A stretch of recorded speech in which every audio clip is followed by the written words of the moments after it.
Hello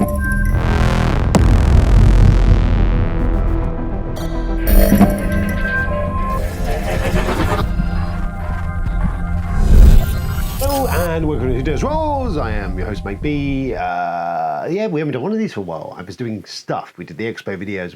I did unboxing stuff that was popular, and now here we are with one of these, which it is June the. I don't even know when it is. It's June the something. I think it's about the 20th of June, which is crazy. Where's the year going? The summer's began apparently, and we've got at least a couple more days of summer before we move into normal summer. And but then it's good board game weather, isn't it? A bit of the old rain. We like a bit of that. It's good excuse to come indoors. Nothing worse than being dragged out into the garden. Oh, we should do the garden. We should sort stuff out and all that. No, we should play some board games. So it's raining. Damn, can't go out. Anyway, yes, here we are. Lovely jubbly. Welcome and hello and adieu to all the new subscribers. We're like 420 odd subscribers. We are hurtling like an out of control thing towards an object in the distance. That means the things are improving, I believe. This is it. This is a mere small step from here to the 10,000 subscribers we're aiming for. But anyway, here we are. Here's the thing. I've rambled. So let's just look at what I've played, because I'm done. I have nothing more to add. It would just be more ramble. So what have I played?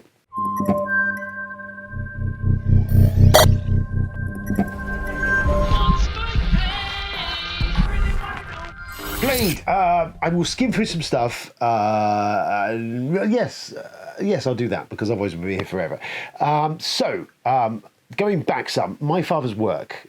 Played that, a 4-player game of that a couple of weeks ago now, actually, using the web app, because we still haven't got the finished, finalised app. But I thought, you know what, let's give a 4-player go of it. I played through myself a couple of 2-player games of it just to get a feel for it, but then dived in and we did a 4-player on Friday night. And yes, it was good. It was long. It's about 3, maybe. It may have been pushing 4 hours. I think we could have shaved off an hour of that if we knew what we were doing. There is an awful lot of story to it, and I skimmed through some of that because I just wanted to get a feel of the mechanisms and how it was going. And, you know, I'll enjoy all that more when I get the app. There is a lot of story. I know there's a lot of pushback on the... I mean, God, it's the Kickstarter comments. There's always a car question at the best of times. However, there is a bit of a problem or an issue that has occurred because they've released the app and it's coming, and there's narration in it, but it's only at the start of every scenario, not everything. And I think the feeling was a lot of people they were getting full narration, which is not the case. Whatever. So we'll see. There is a fair bit of text. Anyway, that's not really helping you in the thing. But yes, My Father's Work is a worker placement, engine buildery type game. With you, obviously, I've covered it in the unboxing video. You're essentially trying to make your master work, which you do over a series of generations by doing these actions. It's a meaty game, actually. I really enjoy what it's doing. I think with the engagement to the full story will be much bigger thing. What was interesting in the version we played of it was it deviated entirely from the versions I played on my own. So the board changed, stuff was going on changed, different stuff came out. So that was kind of cool to see occurring, that every game is a little bit different. How you play stuff out and what you do will affect the world you're in and what's going on and all that sort of stuff and how the story plays out. So that's kind of cool. I enjoyed it. It's good. I'm glad to have it. I'm just really holding off now until I get the finished app, because I want to see how well that kind of mashes together, because I think that will kind of really tie the room together. But yeah, good stuff, cracking stuff. If you're a fan of that gothic horror type style mad scientist stuff, then this delivers on that promise. And there's 2 other scenarios as well in there that I've not even touched or seen yet. So there's a lot of replayability it feels in the box. And as I've said in the unboxing video, which you should watch, it has gorgeous components. So go and do that. We played Outer Rim the other day. Again, we played that, and we played with the new expansion. Again, that plays long. Did go on a bit, but it was fun. I enjoy it. It is a sandbox Star Wars game. It is like Firefly, but with Star Wars. of you flying around the galaxy and getting involved in shenanigans. And as that, it delivers very well its purpose. The expansion is definitely an essential addition to the base game, I feel. So if you own it, then yes, you need that. If you enjoyed it, then you really need that, because it really kind of finishes off, is my opinion on that. But it does play long, but it is entertaining. I enjoy the new stuff, the inflections of the new bits and pieces. It's cool. It just adds a little bit more meat to it, and a bit more of a story to it, and a bit more variety to it. That's kind of what it did. Aside from that, it hasn't done much else. But yeah, I enjoyed having little missions yourself and doing the stuff, and it just added a bit more business going on there. It's a good game, as I said in my unboxing, which is a video that you can watch. Hint, hint, nod, nod. If you don't own Outer Rim, the prospect, I think, of Outer Rim and the expansions is financially punishing. I think we're looking at about 80 odd quid for that, which, as I said before, doesn't feel like there's an 80 quid game there. If bought separately over time, then you don't feel the sting so much, but as one hit to get the full experience, it's expensive, and I don't think I could justify recommending that to anyone, really, unless you're a diehard Star Wars fan and all that floats your boat. But yeah, it's all right. It's good. It's on that level of something like Firefly, as I say, but it's a bit more compact, a bit more less of, but works very well. I don't know what I was trying to say, but that was good. I enjoyed it. Outer Rim, it is fun. I'm going to keep it for the time being because I feel there's some legs in it now. It's not something I would play week after week after week, but it's got some interest there that I can dive into. We played Root the other day. Ben bought Brendan's Root. He's got everything Root. We have had a couple of aborted attempts of playing it. I think I played it once in its physical form, and it was too much going on for me to grog. Root, if you don't know, is an asynchronous game set with very kind of this aesthetically pleasing woodland empire that you're taking part in, this area control sort of thing. Each of the asynchronous races has different victory point conditions, different ways of generating them, and what it does what they do on the board. And it is all different. I have a love-hate affair with Root and its ilk, because number one, the teach on it, fortunately I wasn't doing, Ben was doing, is kind of involved because everyone needs to know everything else, but also focus on what they're doing. So it's mainly, we had a learning game of it. It's a weird game. I like aesthetically like the idea of Root, but it doesn't set my world on fire. I'm not left at the end of a game of Root going, I want to play more. I've got the app of it and I've played that a couple of times. But again, it's not really, I don't know, it's just not really grabbing me, not really doing anything for me. It looks gorgeous. Its component quality is absolutely fine. It's brilliant. The game is even fairly interesting. It's got fairly simple mechanisms in there, but how they all intertwine and work is cool. But maybe with subsequent plays, it's one of those I feel that it needs to get more plays to see if there's there. The issue I have with it is we play 5-player. I think maybe that's too many. 4 might be better.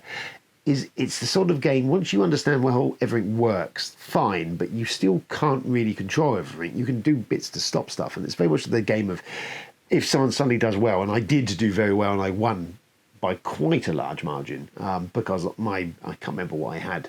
Crows, I think they were, this species, the bunch called the Crows' Empire, these purple miniatures. And I had a thing that I could pop tokens down on the board, and as I flipped them, the more I flipped, the more victory points each of them was worth. And essentially by about round 4 or 5, I'd been allowed, and I'd kind of bumbled my way through it. I'd spread quite a few of these out, and in the space of a round, scored a ridiculous amount of points. And everyone would suddenly went, "Oh fuck, quick!" And you get kind of fired. Everyone tried to stop me, but it was too little, too late. It's a weird one. As I said, what I'm trying to say is, you're trying to mitigate what everyone else is doing, but if you spend too much time doing that, then you can't do your own thing. And then it also feels that if you can get taken out early, if someone does point the finger and go, "Oh, he's doing this," and everyone piles on, you know, dog pile, and then you're fucked and you can't do anything. It's a weird one. I don't know. I didn't unlike it. It's something about it just doesn't grab me. I don't know what it is, but I'd play it again. But yeah, it doesn't sing to me. It doesn't make me go, I really enjoyed that. I want to delve back into that and see what else. It just seems dare I say this for me, but there's too much out of my control, too much random to it, and it is just it's a total and utter chaos. And I should love that, but for something about it, it doesn't. It just I'm banging up against it. It's not doing it for me. But there you go, Root. Nothing wrong with it. I think there's a lot of people must get a lot of joy out of it. Ben, I'm sure, does because he owns a lot of it. But yeah, it's just one that I have never embraced. I don't know why, but I'll play it again. And I think Ben's keen to play again because he's spent about £500 on it. Sunday we played Thunderstone Advance because I saw it on the shelf and I played for ages and dug it out. I enjoy Thunderstone. It's subsequently been reprinted in a very much bigger, huge Thunderstone Quest, I think it was. But this is essentially a deck building game of you dungeon diving, and you build a party by buying cards and building your deck, and then you go into the dungeon and take stuff out and bring bench points win the game. Huzzah! What did strike me from this play of it, and I think Jeremy and Tony had never even played it before, was actually how little there is in that base box of Thunderstone Advance. It was one of those I always wanted to get more of, but I kind of got onto board at the wrong time because they suddenly were really hard to get the expansions. They were quite expensive. And then they subsequently did the reprint and all this sort of stuff. So I kind of never did more for it, and then the other version came out, and now I don't even know. I haven't even looked to see what the aftermarket price of the Thunderstone stuff is. I imagine it's ridiculously expensive. So I can't be arsed with it. But, it's okay. It was fun. I enjoyed it. I don't know what Quest does, but it's different. But, I wasn't going to dive into that. But it was fun. I enjoyed it. However, it feels like it needs a lot more meat in there to really make that game more interesting.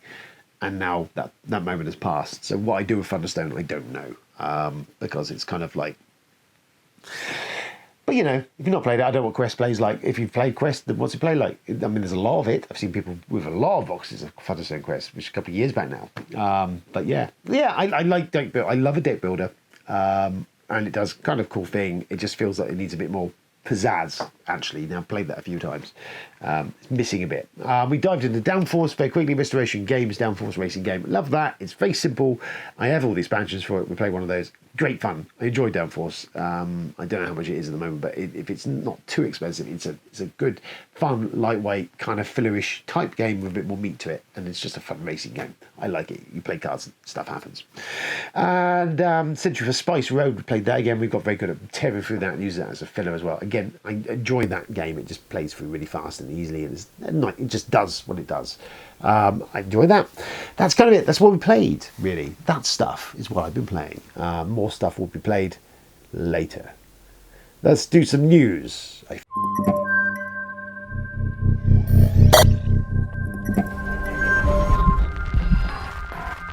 is the news.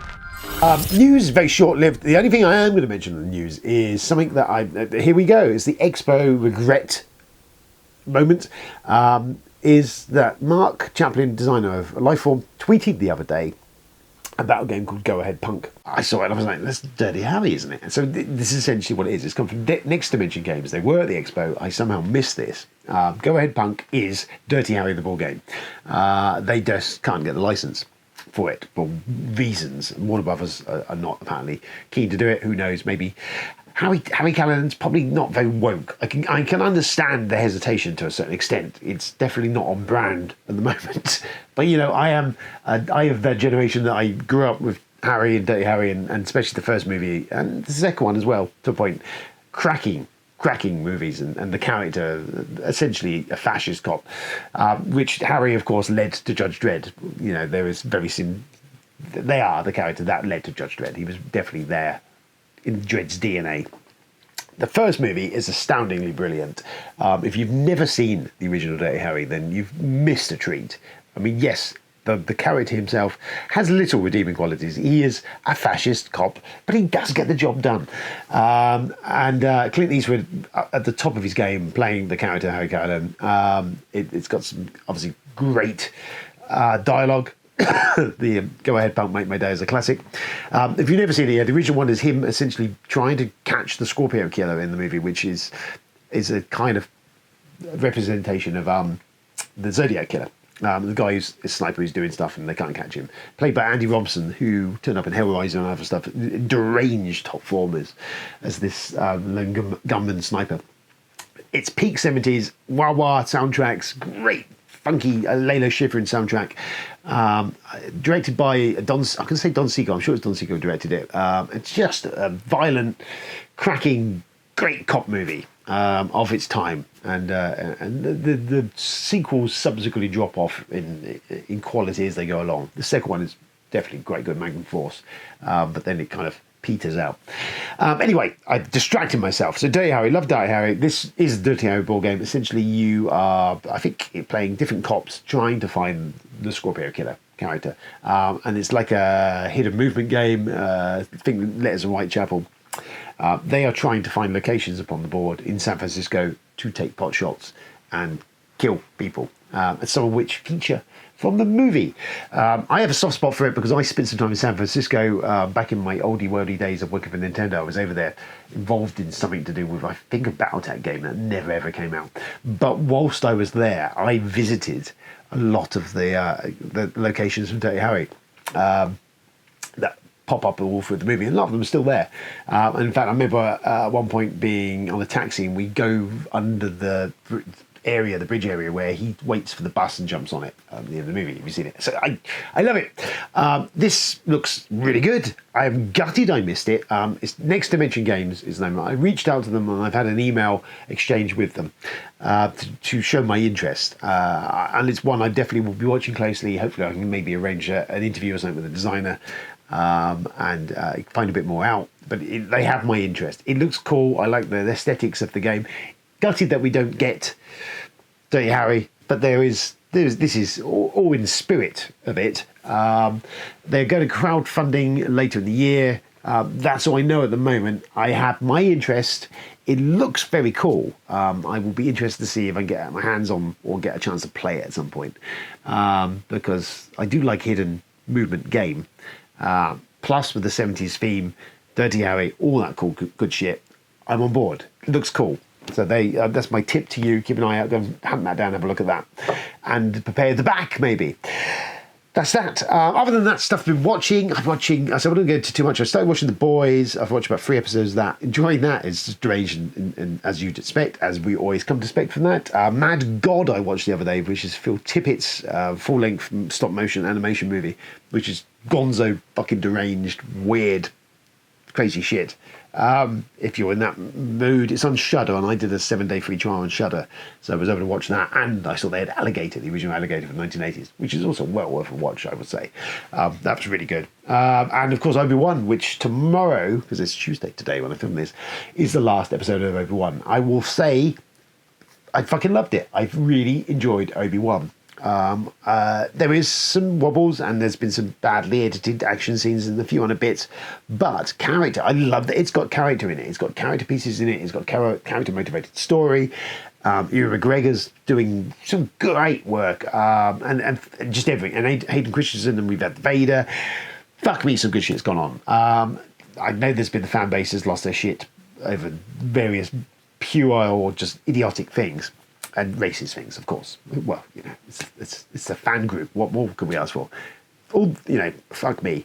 But yeah, I've really enjoyed it. I've been loved Star Wars since it came out. I was there for the original Star Wars. I was at the perfect age, perfect time. It is in my DNA. I've watched that, and that's my defining cinematic original early memory as that moment, as a lot of the Star Wars fans have of that generation, of that moment sat in the cinema when that Star Destroyer careened overhead. And I was just like, what the fuck is happening? I've really enjoyed the series. I thought it's really great. It's done enough to give a bit of weight and a bit of meat to the prequels. Hayden Christensen is doing a fine job in there. And as I say, I like the storyline has got actually nuance to it, and it's got character moments and beats and stuff and things. Boba Fett felt absolutely flat for me for just being just all over the show and not doing any of the stuff. And I would also critique some of the Marvel stuff of late, and even some of the Mando stuff to a point where it doesn't have that character motivate, that character led. It doesn't feel like a coherent story.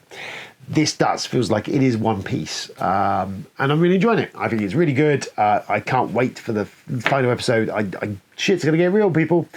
But yeah, if you're in any way Star Wars nerdy, and if you've maybe kind of lost faith, Star Wars, man. It is Star Wars. You know, let it go and just fucking enjoy it. And I am doing that. I'll tell you how good it is. My wife, who does not do the Star Wars, has even watched it with me. And the last episode, episode 5, which saw Vader do some punk-ass metal shit, she was on the edge of her seat like, fuck me, what the... I'm like, Jesus, this is a turn of events, isn't it? So there you go. That's what I've been up to. That's it for the minute. I tore through that because I think I just want to get video out, so there's something out there for you. Here we go, all part of the service. I have some reviews to do. I have other stuff to do. Charlie has dropped an expo video to me, which I need to edit and sort out. I haven't had the time. It was Father's Day.